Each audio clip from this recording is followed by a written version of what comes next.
മൈദയില്ലാതെ ഏറ്റവും എളുപ്പത്തിൽ ഉണ്ടാക്കാൻ പറ്റുന്ന വാനില സ്പഞ്ച് കേക്കിൻ്റെ റെസിപ്പിയാണ്. അതിനായിട്ട് നമുക്കൊരു ബൗളിലേക്ക് 1/4 കപ്പ് മൈദ ചേർത്ത് കൊടുക്കാം. കറക്റ്റ് അളന്നെടുത്ത 1/4 കപ്പ് മൈദയാണ്. 250 ml കപ്പാണ്. ഇതിലേക്ക് നമുക്ക് 1/4 ടീസ്പൂൺ ബേക്കിംഗ് പൗഡർ ചേർത്ത് കൊടുക്കാം. 1/4 ടീസ്പൂൺ ബേക്കിംഗ് സോഡയും 1/4 ടീസ്പൂൺ ഉപ്പും ചേർത്ത് നല്ലപോലെ ഒന്ന് മിക്സ് ചെയ്ത് നമുക്ക് മാറ്റിവെക്കാം. നമ്മുടെ ഡ്രൈ ഇൻഗ്രീഡിയൻസ് ഇവിടെ റെഡി ആയിട്ടുണ്ട്. ഇനി നമുക്ക് വെറ്റ് ഇൻഗ്രീഡിയൻസ് തയ്യാറാക്കാം. അതിനായിട്ട് നമുക്കൊരു ബൗളിലേക്ക് 1/2 കപ്പ് കട്ടി തൈര് ചേർത്ത് കൊടുക്കാം. എൻ്റെ കുറച്ചധികം കട്ടിയായിരുന്നു.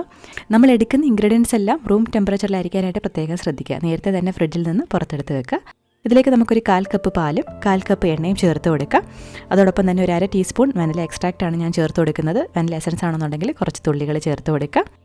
അതുപോലെ തന്നെ പാല് നമുക്ക് കുറച്ചും കൂടി ആവശ്യമുണ്ടെങ്കിൽ ലാസ്റ്റ് ചേർത്ത് കൊടുക്കാവുന്നതാണ്. മൊത്തത്തിൽ ഒരു 1/2 കപ്പ് പാല് മാറ്റി വെച്ചേക്കുക. 1/4 കപ്പാണ് നമ്മളിപ്പം ചേർത്ത് കൊടുത്തത്. നല്ലപോലെ ഒന്ന് മിക്സ് ചെയ്തെടുത്തതിന് ശേഷം നമുക്കിതിലേക്ക് 1/3 കപ്പ് പഞ്ചസാര ചേർത്ത് കൊടുക്കാം. പൊടിച്ച പഞ്ചസാരയാണെന്നുണ്ടെങ്കിൽ പെട്ടെന്ന് അലിഞ്ഞ് കിട്ടും. അല്ലാന്നുണ്ടെങ്കിൽ കുറച്ച് നേരം ഒന്ന് ഇതുപോലെ വിസ്ക് ചെയ്ത് കൊടുത്ത് പഞ്ചസാരയൊക്കെ ഒന്ന് അലിച്ചെടുക്കുക. ഇനി ഇതിലേക്ക് നമുക്ക് ആദ്യം മിക്സ് ചെയ്ത് മാറ്റി വെച്ചിരുന്ന ഡ്രൈ ഇൻഗ്രീഡിയൻസ് ചേർത്ത് കൊടുക്കാം. മൈദയും ബേക്കിംഗ് സോഡയും ബേക്കിംഗ് പൗഡറും ഉപ്പും കൂടി മിക്സ് ചെയ്ത് മാറ്റി വെച്ചതാണ്. വിസ്ക് വെച്ച് ജസ്റ്റ് ഒന്ന് മിക്സ് ചെയ്ത് കൊടുക്കുക. ഓവർ മിക്സ് ചെയ്യരുത്. 2 പ്രാവശ്യമായിട്ടാണ് ഡ്രൈ ഇൻഗ്രീഡിയൻസ് ചേർത്ത് കൊടുക്കുന്നത്. ഒരു അരിപ്പയിൽ കൂടി ചേർത്ത് കൊടുക്കുകയാണെന്നുണ്ടെങ്കിൽ കേക്ക് നല്ല ഫ്ലഫി ആയിട്ട് കിട്ടും. നേരത്തെ പറഞ്ഞ പോലെ വിസ്ക് വെച്ച് ജസ്റ്റ് ഒന്ന് മിക്സ് ചെയ്ത് കൊടുക്കുക. കേക്കിൻ്റെ ബാറ്റർ കുറച്ച് കട്ടിയാണ്. അതുകൊണ്ട് നമ്മൾ നേരത്തെ മാറ്റി വെച്ച പാലിൽ നിന്നും ഒരു 2 ടേബിൾ സ്പൂൺ ഈ സമയത്ത് ചേർത്ത് കൊടുക്കുകയാണ്.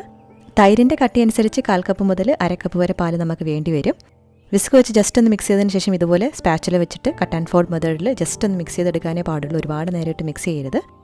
നമ്മുടെ ബാറ്റർ ഇവിടെ റെഡി ആയിട്ടുണ്ട്. നമുക്കിനി ഇത് കേക്ക് ടിന്നിലേക്ക് മാറ്റാം.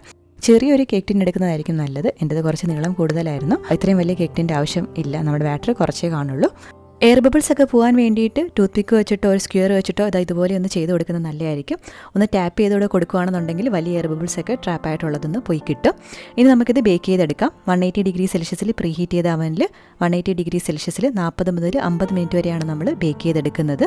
ഒരു 40 മിനിറ്റ് ആകുമ്പോൾ ഒരു ടൂത്ത് പിക്ക് ഇൻസേർട്ട് ചെയ്ത് നോക്കുക. അതിൽ മാവ് ഒട്ടിപ്പിടിച്ചില്ല എന്ന് വെച്ചാൽ കേക്ക് കുക്കായി എന്നാണ് അർത്ഥം.